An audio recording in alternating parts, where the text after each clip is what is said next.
À l'aide de cette vidéo, tu dois compléter tes notes de cours pour le module 6, cours 2. Il s'agit d'une introduction du système nerveux périphérique et des neurones. Le rôle du système nerveux périphérique est de transporter des messages sous forme d'influx nerveux des récepteurs sensoriels vers le système nerveux central et vice-versa. Il comprend les récepteurs sensoriels et les nerfs. Les récepteurs sensoriels captent les stimuli et les transforment en influx nerveux. Les nerfs sensitifs transmettent les influx nerveux vers la moelle épinière ou l'encéphale. Les nerfs moteurs transmettent les influx nerveux vers les muscles ou les glandes. Les neurones sont des cellules spécialisées du système nerveux. Voici l'anatomie d'un neurone.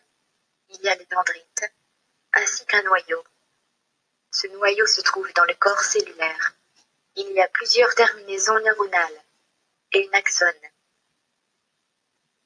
L'influx nerveux est le mode de propagation de nature électrique du stimulus à l'intérieur du système nerveux. La synapse est l'espace entre les terminaisons neuronales d'un neurone et les dendrites d'un autre neurone. Elle assure la communication, c'est-à-dire le passage de l'influx nerveux d'un neurone au neurone suivant sans se toucher. La fonction d'un neurone est de générer et transmettre des influx lorsqu'il est excité par un stimulus. Un stimulus est un phénomène interne ou externe susceptible de provoquer une réaction.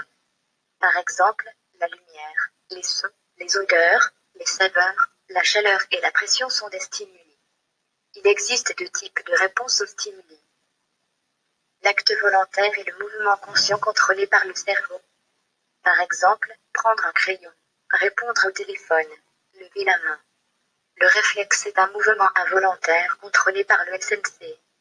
Par exemple, retirer sa main d'une source de chaleur, respirer, bâiller. Enfin, l'arc réflexe est le trajet parcouru par un influx.